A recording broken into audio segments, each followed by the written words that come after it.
சமண மதம் அப்படிங்கிறது பண்டைய இந்தியாவில் இருந்த ஒரு மிகப்பெரிய மதம். சமணர்கள் இன்று வரை பின்பற்றுவது 24 தீர்த்தங்கரர்களையே.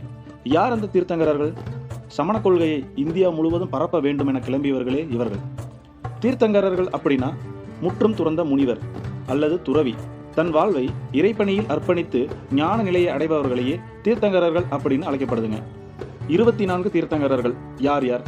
இந்த லிஸ்ட்ல இருக்கிறவங்க தான் அந்த 24 தீர்த்தங்கரர்கள். சமண மதத்தை தோற்றுவித்தவர் ரிஷபதேவராக இருந்தாலும், அதனை சீரமைத்தவர் மகாவீரராக இருந்தாலும், சுமார் 3000 சமணர்களுடன் சமண மதத்தை பரப்ப தென்னகத்திற்கு வந்த 8ஆம் தீர்த்தங்கரரான சந்திரபிரபா தீர்த்தங்கரரை பற்றியும், அவருக்கான ஒரு ஆலயம் கிபி 678ஆம் ஆண்டில் கட்டப்பட்ட ஒரு இடமுமான பழங்கால பெயரினையுடைய விஜயாபுரி என்று அழைக்கப்பட்ட விஜயமங்கலத்தை நோக்கியே இந்த பயணம்.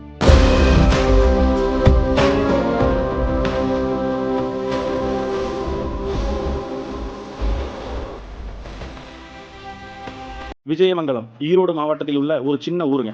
இதனுடைய பழங்கால பெயர் என்ன அப்படின்னு கேட்டீங்கன்னா விஜயாபுரி. இந்த விஜயாபுரி பகுதியை சுமார் 1400 வருஷத்துக்கு முன்னாடி வேளிர் குல வம்சத்தை சேர்ந்த கொங்கு வேளிர் அப்படிங்கிறவர் தான் ஆட்சி பண்ணி வராருங்க. அவரோட ஆட்சி பகுதிக்கு சுமார் 3000 சமணர்களுடன் சமண மதத்தை பரப்புவதற்காக சந்திரபிரபா தீர்த்தங்கரர் அப்படிங்கிறவர் வராருங்க.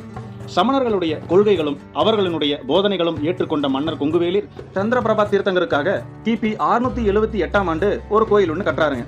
அந்த காலகட்டத்தில் இருந்த கோயில்களிலேயே காட்டிலும் தனிச்சிறப்பாக இருக்கட்டும்னு மேற்கு கங்கை கட்டிடக்கலையை பார்த்து உயரமான கோபுரத்தோட இந்த கோயிலை கட்டி வராருங்க.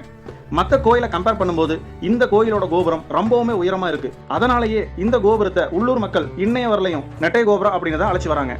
சந்திரபிரபா தீர்த்தங்கருக்காக இந்த கோயில் கட்டப்பட்டு இருந்தாலும் மூலவராக ரிஷபதேவரையே வச்சிருக்கிறாங்க. ரிஷபதேவர் யாருன்னு நான் முன்னாடியே சொல்லியிருக்கிறேன். ஆக்சுவலா சமண மதத்தை ஸ்டார்ட் பண்ணவர், அதாவது தோற்றுவித்தவர். யார் இந்த ரிஷபதேவர்? சந்திரபிரபா தீர்த்தங்கரர் யார்? இந்த மகாவீரர்? இவங்களோட வரலாறெல்லாம் பார்க்கணும்னா நம்ம இந்த வீடியோவை சினிமா பார்க்குற மாதிரி தான் பார்க்கணுங்க. அதனாலேயே அவங்கள பத்தி நம்ம டீட்டெயில்டா பார்க்க வேணாம். ஒருவேளை நீங்க அவங்கள பத்தி தெரிஞ்சுக்கணும் அப்படின்னா கமெண்ட் பண்ணுங்க, நம்ம அவங்களுடைய வரலாறு பத்தியும் ஒரு வீடியோ போடலாம். இப்ப கோயிலுக்குள்ள போலாங்க. கோயிலோட என்ட்ரன்ஸை பார்த்தோம்னா மானாப் தம்பம் அப்படிங்கிற ஒரு உயரமான கம்பம் இருக்குதுங்க. இந்த கம்பத்துல அழகான சிற்பங்கள் செதுக்கி இருக்கிறாங்க. அடுத்ததா உள்ள கோபுரத்தை பார்த்தோம்னா அழகான சிற்ப வேலைப்பாடுகளோட இருக்கிறத நம்ம பார்க்கலாங்க. இந்த கோயிலினுடைய என்ட்ரன்ஸ் வரலையும் நம்ம போட்டோவோ வீடியோவை எடுத்துக்கலாம். இதுக்கு உள்ள பார்த்தோம்னா நம்ம போட்டோ எடுக்கிறதுக்கோ இல்லை வீடியோ எடுக்கிறதுக்கோ அனுமதி கிடையாதுங்க. இப்போ இந்த கோயில் தொழில்துறை கட்டுப்பாட்டில் இருந்து வருதுங்க. ஸோ இதுக்கப்புறம் நம்ம பார்க்க போகிறது எல்லாமே இந்த ரெஸ்ட்ரிக்ஷன்ஸ் போடுறதுக்கு முன்னாடி கிடைத்த புகைப்படங்களை வச்சு தான் நம்ம பார்க்க போகிறோங்க. உள்ளே போனதுமே சுமார் 30 தூண்களை கொண்ட ஒரு கல் மண்டபம் இருக்குதுங்க. இதில் நல்ல சிற்ப வேலைப்பாடுகளும் செஞ்சுருக்கிறாங்க. இந்த கோயிலை கட்டிய கொங்கு வேளிர் ஒரு நூலை இங்கே தான் எழுதி வெளியிட்டு இருக்கிறாருங்க. அந்த நிகழ்வுகளை எல்லாம் நினைவு கூறும் வகையில் செதுக்கப்பட்ட ஒரு கல்வெட்டு இந்த கல் மண்டபத்தில் இருக்குதுங்க. இவ்வளவு அழகான கோயில்ல உள்ள இருக்கிற மூலவரை பார்க்கலாம்னு போனா ஒரே அதிர்ச்சியான விஷயங்க என்னன்னா, இந்த கோயில்ல மூலவரா வச்சிருந்த ரிஷபதேவர் சிலை கடந்த 2009ஆம் வருஷம் திருடப்பட்டு இருக்குதுங்க. இதனால தாங்க இந்த கோயில்ல போட்டோவோ வீடியோவோ எடுக்கிறதுக்கு அனுமதி மறுக்கப்பட்டதுங்க. மூலவர் இல்லாத இடத்துல ஒரு விளக்க மட்டும் பத்த வச்சு அதனை வழிபட்டு வராங்க. மூலவர் சிலையோட சேர்த்து மொத்தம் 3 சிலைகள் கடவாடப்பட்டிருக்குதுங்க. இதை பத்தி நீங்க என்ன நினைக்கிறீங்கன்னு எனக்கு கமெண்ட் பண்ணுங்க. அதுக்கப்புறம் சைட்ல ரிஷபதேவர் சிற்பமும் நேர் ஆப்போசிட்ல மகாவீரர் சிற்பமும் இருக்குதுங்க. ரிஷபதேவர் சிற்பத்திற்கு பின்னாடி ஒரு அம்பிகையோட சிலையும் இருந்ததுங்க. அவங்க ஜோலா மாலினி அப்படின்ட்டு சொல்லப்படுது.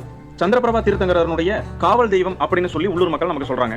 ஓகே, இந்த கோயிலோட கூகுள் மேப் லொகேஷனை நான் டிஸ்கிரிப்ஷன் பாக்ஸ்ல கொடுக்குறேங்க. கண்டிப்பா குடும்பமா பார்க்க வேண்டிய ஒரு இடம். கோயில் நடை க்ளோஸ் ஆகியிருந்தாலும் அதன் இன்சார்ஜ் கோயிலுக்கு பக்கத்துல தான் இருக்கிறாருங்க. ஜஸ்ட் நம்ம போய் சொன்னோம்னா ஓபன் பண்ணி விட்டுருவாங்க. இன்னைக்கு பார்த்த இந்த கோயில் உங்களுக்கு பிடிச்சிருக்குன்னு நான் நினைக்கிறேன். அப்படி பிடிச்சிருந்தா இந்த வீடியோக்கு ஒரு லைக் போடுங்க. அடுத்ததான் நம்ம புதுக்கோட்டை போய் பிரபலமான இடங்களை சுத்தி பார்க்க போறோம். ஸோ நல்ல அட்வென்ச்சராகவும் ஆச்சரியங்கள் நிறைந்ததாகவும் இருக்குங்க. அந்த அட்வென்ச்சர் அண்ட் ஆச்சரியங்கள் உங்களோட மொபைலை தேடி வரணும்னா நம்ம சேனலை சப்ஸ்கிரைப் பண்ணிக்கங்க. மறக்காம பக்கத்தில் இருக்கிற பெல் ஐக்கானை கிளிக் பண்ணிக்கங்க. நோட்டிஃபிகேஷன் ஆல்ல போட்டுக்கங்க. இந்த கோயிலில் நடந்த சிலை திருட்டை பத்தி நீங்க என்ன நினைக்கிறீங்கன்றதை எனக்கு மறக்காம கமெண்ட் பண்ணுங்க. இது விசி எக்ஸ்ப்ளோரர், நான் வினோ. தேங்க்ஸ் ஃபார் வாட்சிங்.